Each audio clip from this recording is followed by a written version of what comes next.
art is everywhere in every aspect. It could be just like a perfectly baked bread, and that could be like an art form. My name is Raymond. I'm a self-taught baker from Melbourne.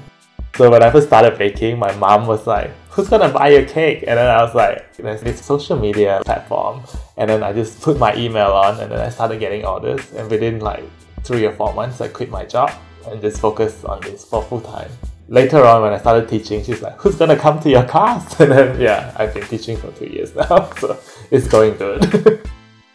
In an Asian family, they want their kids to have like a stable, full-time profession. So I finished my master's degree in accounting, and I just absolutely hated that. It's just very repetitive. It's a cycle that you just keep repeating like pretty much every year. So I don't like to do the same thing over and over again. So same with my cake. I just don't like to recreate other people's design or even my own design sometimes. Initially, when I first started, people would show me a photo and I have to copy somebody else's cake, and that drives me so nuts because I think it's really important to not do the same thing, and that keeps me driven and keeps me creative. So I did thought about getting trained professionally for pastry. Like when I was traveling to Paris at one time, I went to Le Cordon Bleu and looked at the curriculum.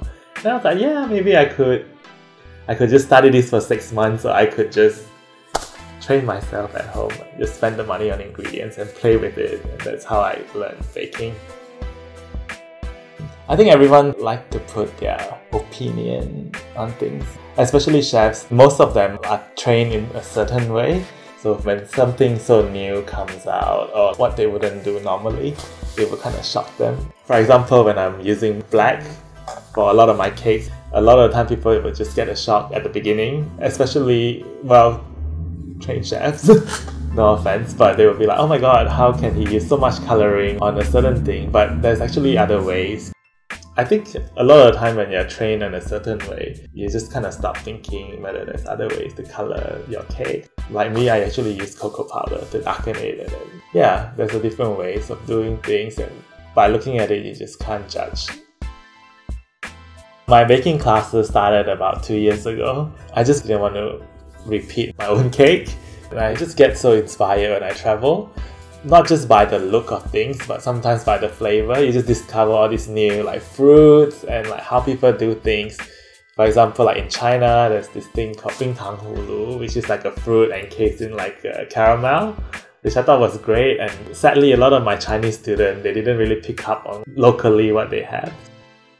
But what really saddens me is that 2 of my students will have like a same bake shop on like a same busy street, selling exactly the same thing. So I was like, wouldn't it be good, like, if you don't just follow what you've learned, but also to put your twist? Because you've learned the technique, it's so easy to apply it in a new way. And I think there's enough followers in the world, so you can only go so far by redoing what other people do. I find that when I took off is when I sort of stopped looking at what other people do and put my own spin on things.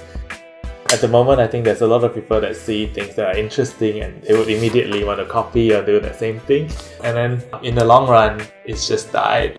It's like a trend thing, it comes and goes. So you don't want to be the trend. I think you want to beat the trend.